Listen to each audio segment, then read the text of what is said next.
Muito bem, então nessa segunda aula, como já mencionei para você na aula passada, na aula introdutória desse módulo, eu quero te mostrar os três critérios que eu cheguei, né, para classificar o repertório sociocultural. Vamos a três critérios. Olha, isso não foi fácil para mim, eu refleti muito, foram assim, muitos momentos de análise de redações até eu definir três critérios que são utilizados pelos alunos. Eu acredito que talvez os alunos não tenham consciência do que eles estão fazendo isso, né? de que eles estão aplicando aqui esses três critérios, utilizando esses três critérios. Mas é a minha missão refletir sobre isso e facilitar a sua vida, tá? Então vou mostrar para você agora como que eu consegui classificar o repertório sociocultural a partir de três critérios, ok? E você agora então vai precisar entender isso, porque esse é o ponto de partida para você depois desenvolver os seus parágrafos com base nesses três critérios, tá legal? Então você vai precisar acompanhar comigo aqui na tela esses critérios para que você entenda melhor. Então aqui estão na tela estão os três critérios, tá?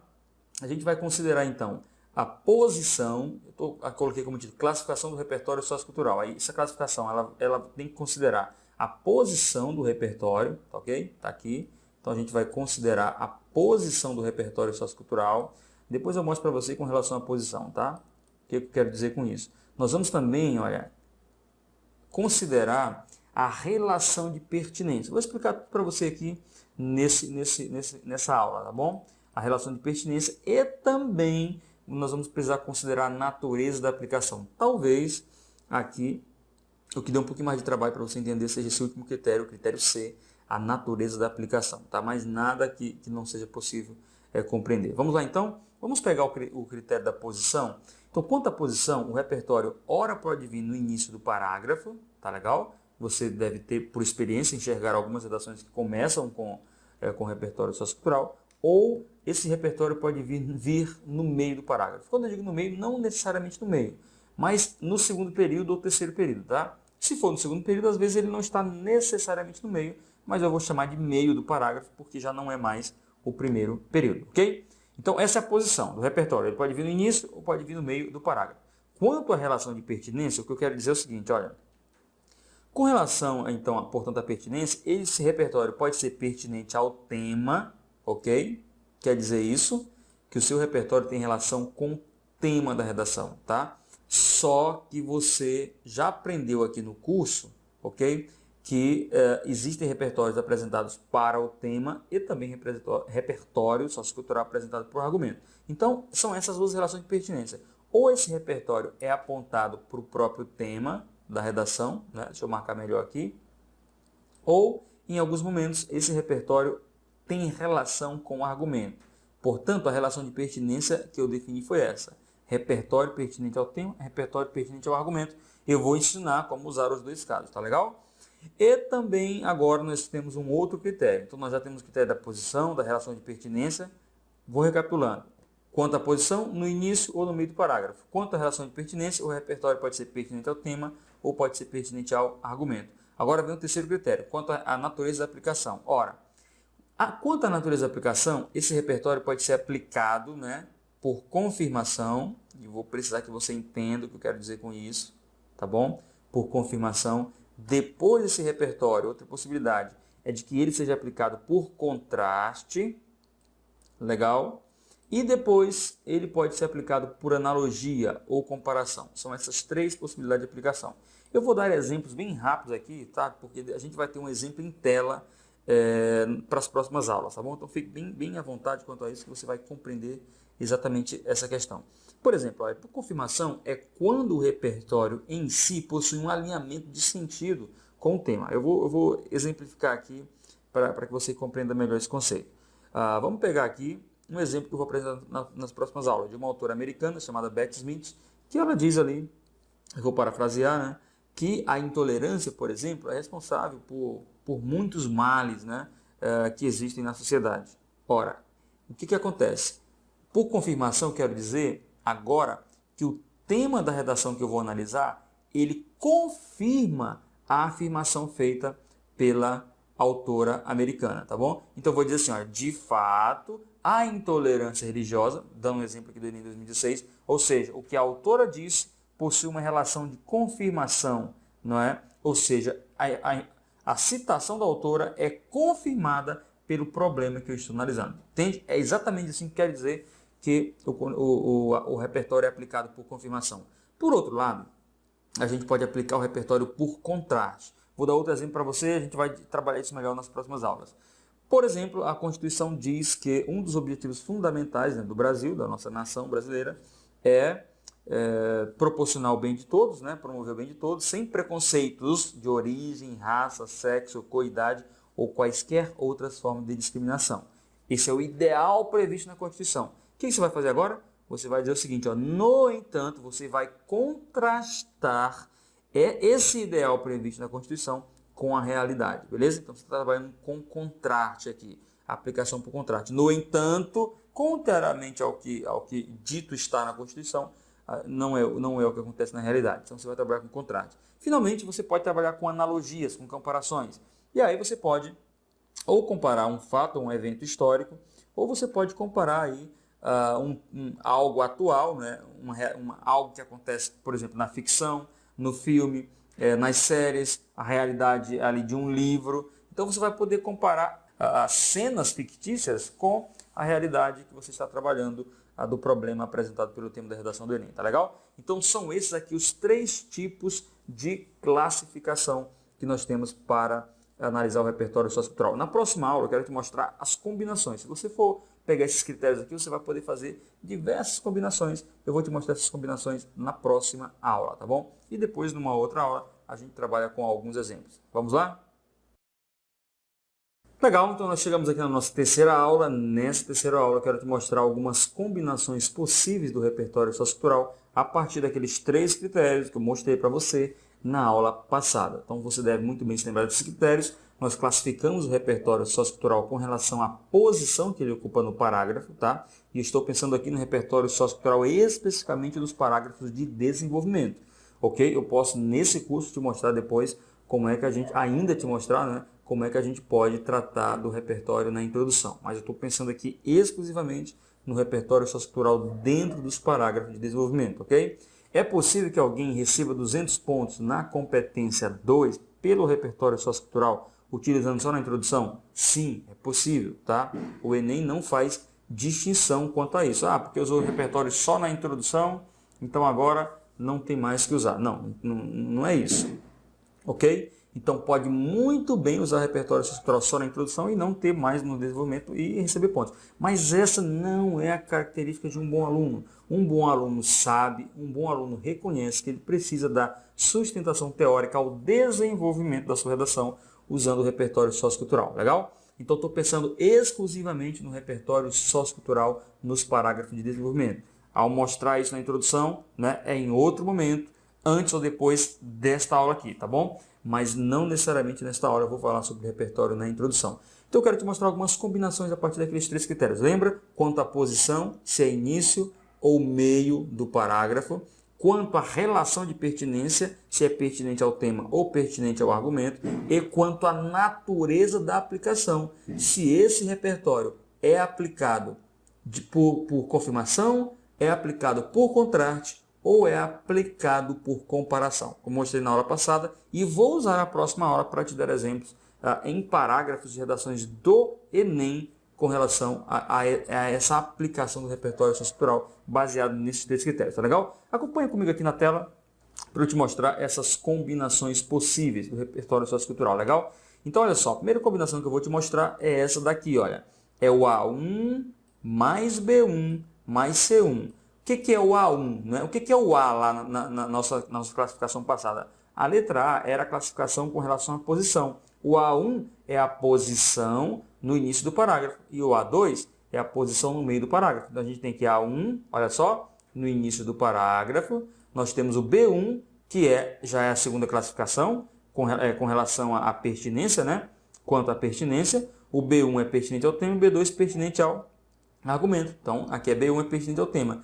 E a aplicação por confirmação é o quê? É o nosso C1, porque a gente tem 3 maneiras de classificar com relação à aplicação do repertório. C1, C2 e C3. O C1 é a aplicação por confirmação, o C2 é a aplicação por contraste e o C3 é a aplicação por analogia ou por comparação, tá? Então essa é uma possibilidade, A1, B1, C1, no início do parágrafo, pertinente ao tema e aplicação por confirmação, ok? Depois a gente tem, olha, no início do parágrafo, pertinente ao tema e aplicação por contraste, que é o A1, B1, C2.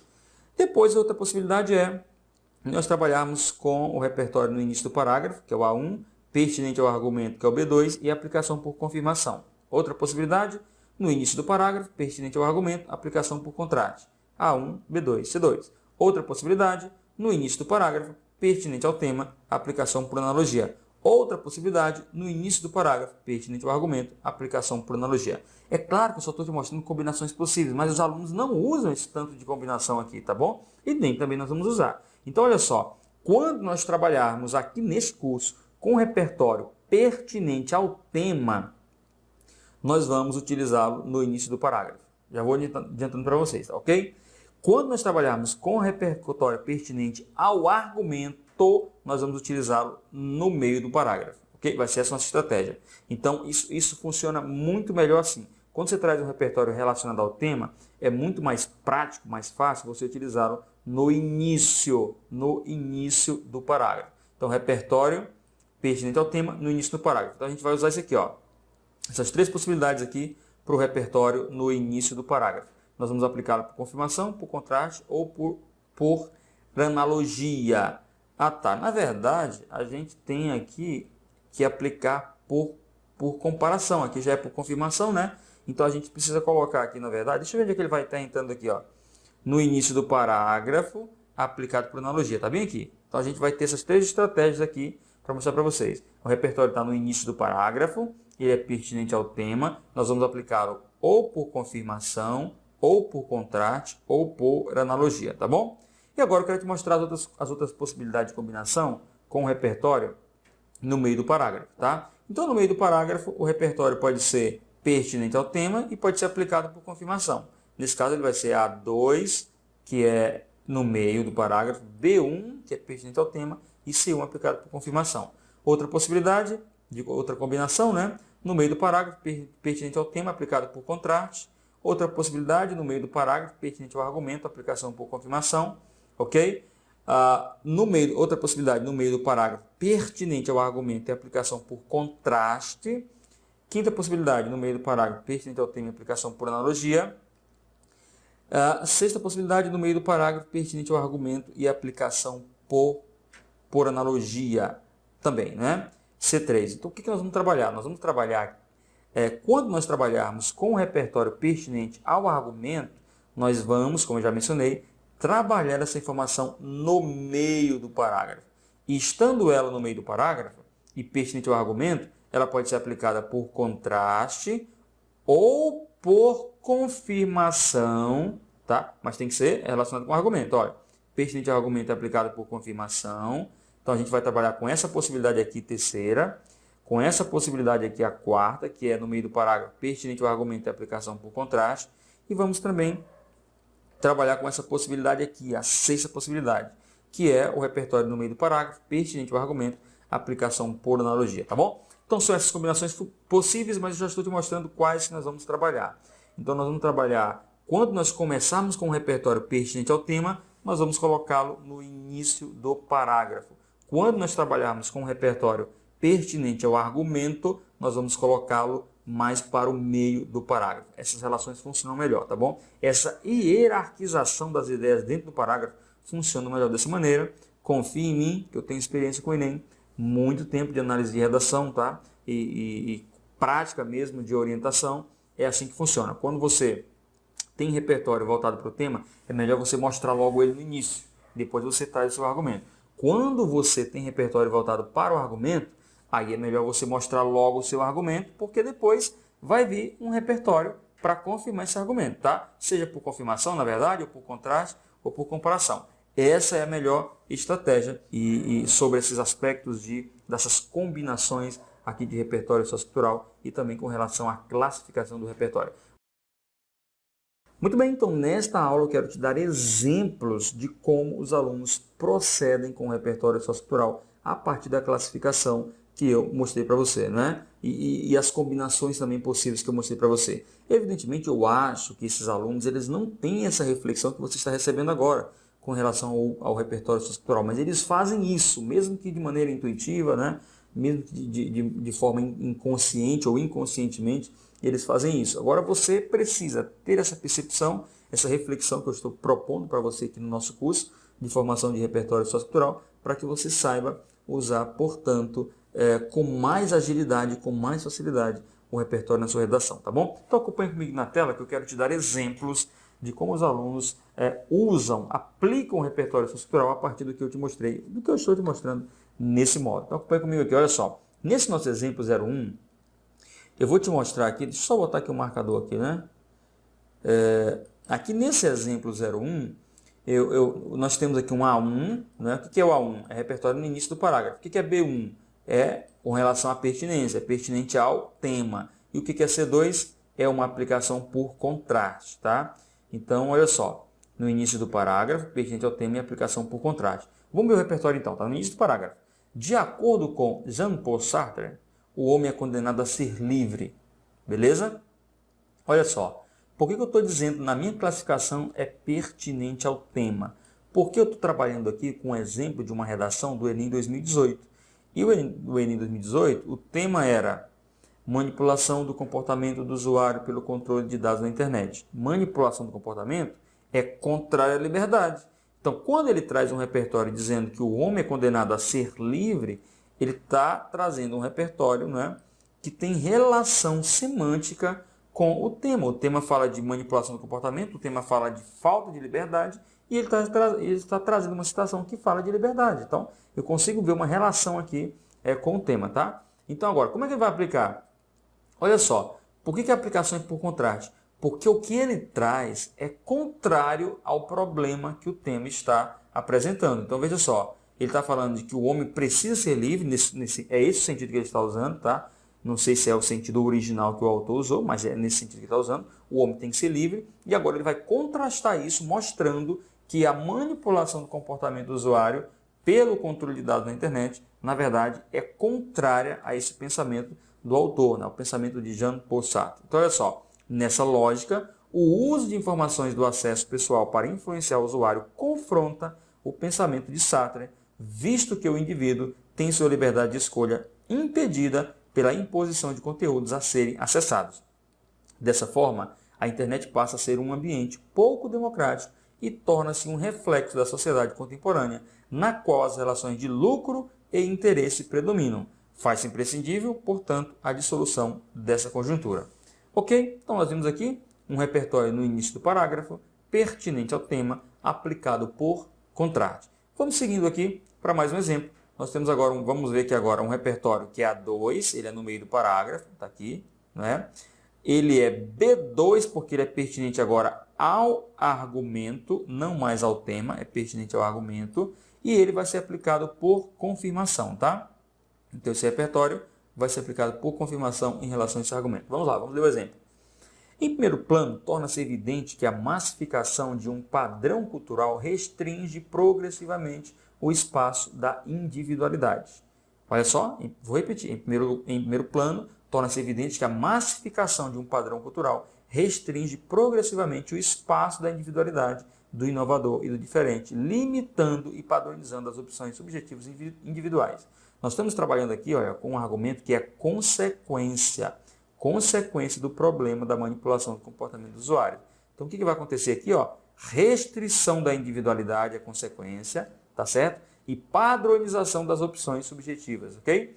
Então, isso aqui é uma consequência. Agora, o repertório vai ser, olha, por confirmação. Ele vai confirmar esse lado negativo aqui, ok? Ele vai dizer assim, olha, com efeito, olha o conector de confirmação aqui, ó, com efeito, o filósofo Theodor Adorno, né, ou seja, T. Adorno, identificou a ascensão da indústria cultural que busca transformar elementos da cultura erudita para padronizá-los e, assim, estabeleceu uma relação de dependência entre produtor e receptor que exclui as particularidades de um contexto multilateral. Em decorrência disso, o mundo globalizado reforça, por meio de propagandas direcionadas de acordo com os dados pessoais de cada usuário, uma cultura ideologicamente predominante, minimizando o apoio a qualquer tipo de movimento contracultural. Então, olha só, ele traz os efeitos negativos, as consequências negativas do problema e confirma essas consequências negativas com uma referência ao pensamento de Adorno. Então, é um repertório aplicado por confirmação. Vamos lá, vamos para o final aqui, dar mais um exemplo para você, tá bom? Que agora, o repertório é A2, ele está no meio do parágrafo, ele é B1, porque ele é pertinente ao tema, ok? Mas ele é C3, ele é aplicado por comparação. Vamos lá, então? Em primeira análise, a restrição do acesso a informações ocorre por meio da disponibilização ao usuário apenas daquilo que está associado a conteúdos que foram bem aludidos. Então, isso aqui é uma referência ao próprio problema, ao próprio tema, tá? Agora, o que vai acontecer? É um parágrafo também que trabalha com as consequências. Olha, as consequências vão ser mostradas a partir de um repertório sociocultural. Diz assim, ó. As consequências disso foram mostradas em um episódio da série Black Mirror, na qual um professor separou a turma em 2 grupos e forneceu a cada um informações diferentes sobre o mesmo assunto. Ao colocar os alunos para debater, conflitos surgiram, pois cada grupo tomou as informações que recebeu como verdade absoluta. Isso mostra que o acesso a informações selecionadas pode influenciar comportamentos negativamente. Olha só, o que foi que eu fiz aqui agora? Apresentou-se aqui o problema e as consequências desse problema foram mostradas a partir do repertório sociocultural, mas numa relação de comparação. Comparação do que acontece na série Black Mirror com o que acontece na realidade da manipulação do comportamento do usuário pelo controle de dados na internet, ok? Então, são esses exemplos aqui para você fixar melhor os conceitos que nós estamos trabalhando nesse módulo. E agora nós vamos encerrar esse módulo, né, com uma aula de resumo, a próxima aula, e para partirmos aí para conteúdos mais interessantes dessa natureza, em que eu vou te dar agora estratégias para usar o repertório sociocultural a partir dessa classificação que eu estou te mostrando. Vamos lá então, vamos para a próxima aula, vamos encerrar esse módulo.